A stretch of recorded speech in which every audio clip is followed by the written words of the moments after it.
All right, joining me now is for work week weather forecast in the middle of the week. And we did that deliberately because it's a big, big day for Guam's weather watchers, and we appreciate each and every one of them and their effort. Landon Aydlett outside the Teadsden office there. And the future's so bright, apparently you got to wear shades. I definitely need some shades because the sun never stops shining, so we always have to be prepared. But likewise, the You've been weather waiting never all week to stops. break out that joke with the prop, haven't you? All week I've been waiting. But yeah, we are outside today at the weather office because we have a lot of stuff going on today. This is the Mayor's office over here that's setting up for our World Meteorological Day. So it's going to take place tomorrow morning, Thursday, March 23rd, from 8 o'clock in the morning to 1 o'clock in the afternoon. A lot of Very excitement here at the weather office. Okay, so of course, a World Meteorological Day, right? What does this mean to the civilian, or to the casual weather observer? Which, admittedly, we only really care like if there is a typhoon. The other 360 days of the year and everything, we're we love the island weather. Yeah, this is a off time for us on Guam. This is peacetime in weather world because there's not much going on. You're coming out of the winter, the peak dry season, or the peak windy season. You're starting into the drier weather, and then of course we got typhoon season coming up later this year. This is our peacetime at the weather office where we do our practicing, our training, our education, our outreach events. And so, World Meteorological Day, which is celebrated by the World Meteorological Organization, celebrating the coming into force of the convention that set up the WMO back in 1950. And so that's celebrated every year on March 23rd. So we've been recognizing the day since March 23rd, 2021 to commemorate the occasion and really to drive home to the community messages of weather readiness and preparedness. And so this year, COVID's out of the way. We're going to be doing an open house, our first ever with the National Weather Service. Okay, what can we expect to see down at the open house? And open houses are two of the most wonderful two-word phrases in the English language. Yeah, definitely tomorrow we're pulling out the stuff. We're going to be having a community-wide open house. And so we are inviting everyone from the community to join us at the Weather Forecast Office here in Teaching Guam to learn about the Weather Service mission, our operations, how we do what we do on a daily basis.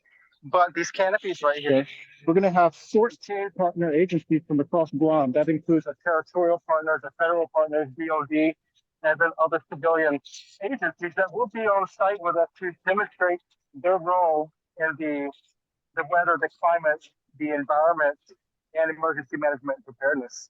And Mm-hmm. so we're going to have an exciting time. We've confirmed field trips for upwards of 900 school students that will be coming Wow. from across Guam to visit our facilities. So we're going to have a lot of folks, a lot of excitement here tomorrow. Okay, how about Landon? If people would like, and we talk about job and career opportunities, for weather watchers all the time and everything, but most people would think and it's funny that you and I are talking right now that the only real jobs you can have and get paid to actually talk about the weather are people that do what you do for a living as a professional, trained, schooled meteorologist, or people that do what we do and just stand in front of a TV camera and just like pontificate about what might happen. Yeah, there's a lot of stuff that goes on behind the scenes of weather forecasting, and that's collecting the data. You're going to see a lot of our sensors and equipment out in the backyard. It's going to be one of our tour stops. We're going to have guided tours to show you what we do on a daily basis, who we watch out for, who we forecast for across the regions, not just Guam or the CNMI, but it's also Micronesia, the Marshall Islands, and Palau. Mm-hmm. We have a number of weather threats and hazards that we want to educate people on during the tour of our facility. So you get to meet the meteorologists, see our facility, especially if you've never been here before. But then also get to meet many of our partners that will be out here in the parking lot tomorrow.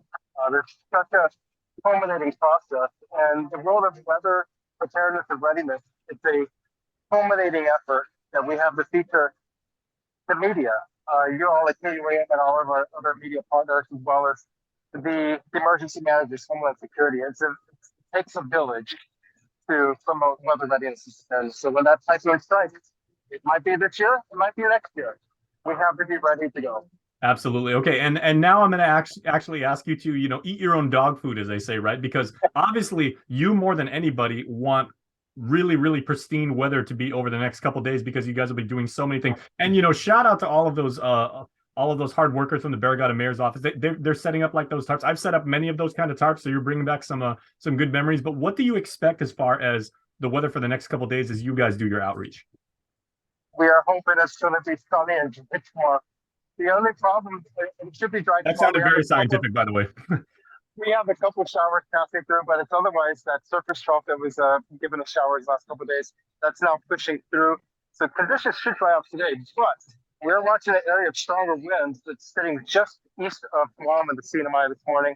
That's going to progress our way later today and tomorrow. So the winds will be creeping upward today, becoming possibly gusty tomorrow. So we're going to be drilling the canopies into the concrete today, and we're going to make sure they are well anchored because these will need to be secured because it will be breezy and gusty upwards of 15 to 20 mile per hour winds with higher gusts. So All that's right. the only concern for tomorrow. All of our partners, we're going to make sure they have paperweights, ready kind of brochures and information. Okay, so we're all crossing our fingers because you guys are really good friends of ours that there is proper weather. Leonard, before I let you go, because I mean I know you got a cajillion things to do, right? Can you swing the camera around and take a look at like that parabolic satellite and the golf balls? Because I've got a weird question as I'm so prone to do, right? How often do you guys have to like clean those things? And how? Well, I never thought about that. We don't go in there too often because we have apparatus inside of there that's always in motion. So this one tracks our upper air balloons, and we have a regular scheduled weather balloon that goes up at 9 o'clock tomorrow morning. But for the occasion, we're going to be releasing a second weather balloon at 11:15 in the morning. So if you cannot make it by the 9 o'clock balloon, come over here later in the morning, and you can watch our second balloon release for the occasion. Maybe even write a marker on the balloon itself as we send messages of weatherness into the atmosphere. This one tracks all these satellites that fly in orbit over our head. And so this is always in motion with a device inside of there. It's always spinning and rotating and elevating and following things that break horizon and flies up over our airspace, way up in the atmosphere. So it's always tracking, receiving information that helps us complete our mission. Come to the weather office tomorrow and learn more about our tools and technologies that we use here. Okay, so whether or not you make it to the weather office, you're definitely going to come away with some really good information and a lot of smiles from there. They're the people that really, really, really love this kind of stuff. And it, man, your passion is infectious, Landon. So we really appreciate it. And happy meteorological day to you and your team.